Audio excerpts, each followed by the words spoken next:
Grimm's Fairy Tales, Fundevogel. By Jacob Grimm and Wilhelm Grimm. Translated by Edgar Taylor and Marian Edwards.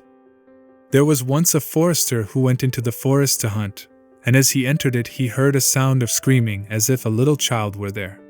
He followed the sound, and at last came to a high tree, and at the top of this a little child was sitting, for the mother had fallen asleep under the tree with the child, and a bird of prey had seen it in her arms, had flown down, snatched it away, and set it on the high tree.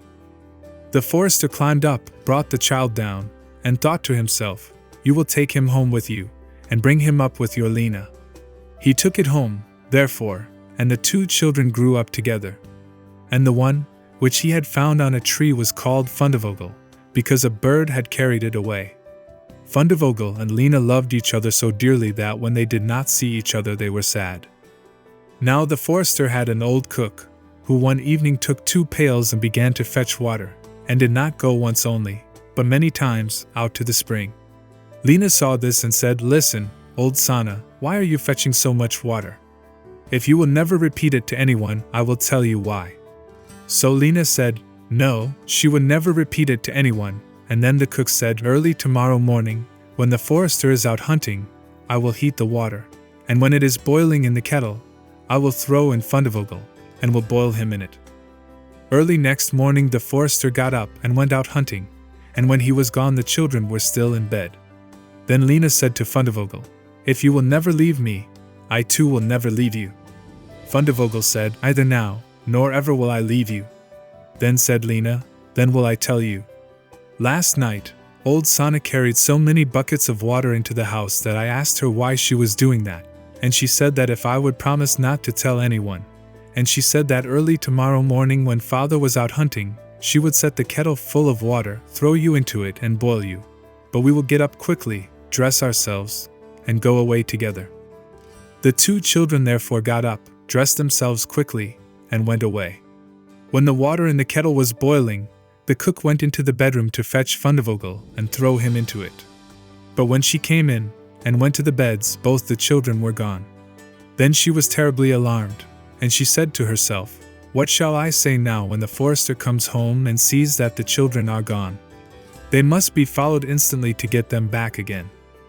Then the cook sent 3 servants after them, who were to run and overtake the children. The children, however, were sitting outside the forest, and when they saw from afar the 3 servants running, Lina said to Fundevogel, "Never leave me, and I will never leave you." Fundevogel said, "Either now, nor ever." Then said Lina, "Do you become a rose tree, and I the rose upon it." When the 3 servants came to the forest, nothing was there but a rose tree and 1 rose on it, but the children were nowhere. Then said they, "There is nothing to be done here," and they went home and told the cook that they had seen nothing in the forest but a little rosebush with 1 rose on it. Then the old cook scolded and said, "You simpletons, you should have cut the rosebush in 2, and have broken off the rose and brought it home with you. Go, and do it at once." They had therefore to go out and look for the second time. The children, however, saw them coming from a distance. Then Lina said, "Fundevogel, never leave me, and I will never leave you." Fundevogel said, "Either now, nor ever." Said Lina, "Then do you become a church, and I'll be the chandelier in it."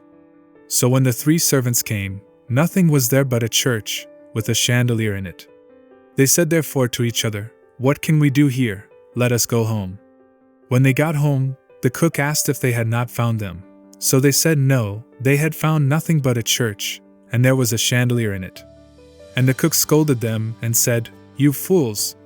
Why did you not pull the church to pieces, and bring the chandelier home with you?" And now the old cook herself got on her legs, and went with the 3 servants in pursuit of the children. The children, however, saw from afar that the 3 servants were coming, and the cook waddling after them.